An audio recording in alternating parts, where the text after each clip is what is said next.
ओम शांति। आज आपको परम पिता परमात्मा हम बच्चों की कैसे मदद करते हैं, एक अनुभव के द्वारा, एक सत्य घटना के द्वारा आपको परिचित करवाएंगे। परम रक्षक परम पिता परमात्मा शिव बाबा आज से 8 वर्ष पूर्व दिल्ली से विद्यार्थियों का एक दल भ्रमण पर धर्मशाला हिमाचल प्रदेश की धौलाधार की पहाड़ियों में आया। उनमें से एक लड़का साथियों से अलग होकर भटक गया और एक नाले में गिर गया, जिससे उसकी टांग की हड्डी टूट गई। वह लड़का हड्डी टूटने की वजह से चल नहीं सकता था। उस हालत में वह एक चट्टान को आश्रय बनाकर पड़ा रहा। उसके पास पानी की बोतल थी, तो जब पानी खत्म हो जाता तो वह घिसक कर पास के नाले से पानी भर लेता।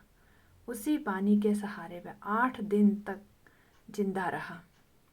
उसका फ़ोन भी बैटरी खत्म होने के कारण काम नहीं कर रहा था। बैटरी चार्ज करने का कोई साधन नहीं था।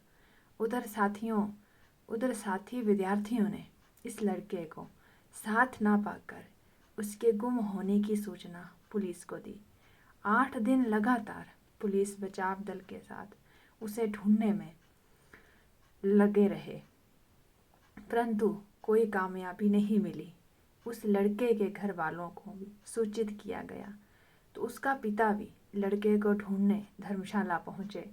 अंत में 9वें दिन उसका पिता और बचाव दल उसको ढूंढने में कामयाब हो गए। वो लड़का अपने पिता से रो रो कर गले लगा और कहने लगा कि मुझे पता था कि मेरे पिता मुझे ढूंढने आएंगे और मुझे बचाकर ले जाएंगे।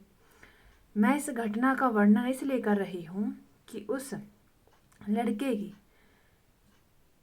तरह हम सभी आत्माएं जहाँ सृष्टि पर मुसाफरी भ्रमण करने आए हैं। कोई भी मुसाफिर अपनी यात्रा को मद्देनजर रख अपने पास धन और जरूरी वस्तुएं रखता है।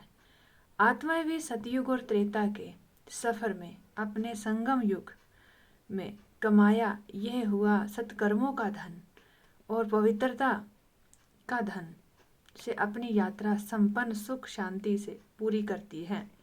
परंतु द्वापर युग में वह देह अभिमान में आकर मर्यादा में भटक जाती है और हमारे दिव्य गुण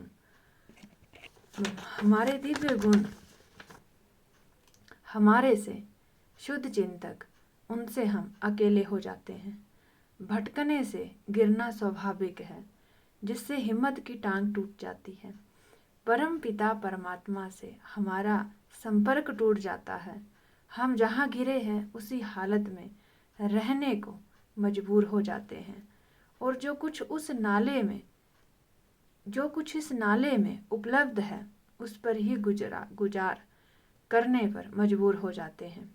हम यूँ कहें कि हम आत्माएं रूपी सीताएं माया रावण की शोक वाटिका में पहुंच जाती हैं, जहां दुख के सिवाय और कुछ भी नहीं। ऐसे में हमारे परम हितैषी परम रक्षक परम पिता परमात्मा शिव राम संगम युग पर बचाव दल के साथ हम आत्माओं के पास पहुंच गए हैं और हमें ढूंढकर हमें उस गंदे नाले से निकालने कामयाब हो रहे हैं। हमारी जीवन बचाकर जैसे हम आत्माओं को नया जन्म दे रहे हैं, हम आत्माएं भी उस बाप के गले लगकर खुशियों के आंसू बहाते हैं और उस परमात्मा पिता परम रक्षक का तहे दिल से शुक्रिया करते हैं कि ऐसे हमें जीवन दान देने वाले परमात्मा शिव को कैसे भुलाया जा सकता है।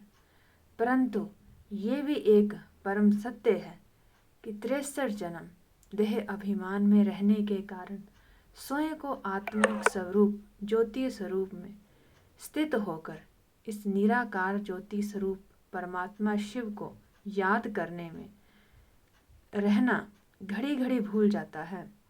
इसी ही स्थिति में रहकर परमात्मा शिव को याद करने में मेहनत है, परंतु मेहनत से हर कार्य संभव है। और जब सर्व शक्तिवान परम पिता परमात्मा शिव का हाथ और साथ इसकी श्रीमत के रूप में प्राप्त हुआ है, जो श्रेष्ठ भाग्य की बात है कि उसकी श्रीमत पर चलकर हम अपने लक्ष्य नर से नारायण, नारी से लक्ष्मी पद प्राप्त करने में अवश्य सफल होंगे। ओम शांति।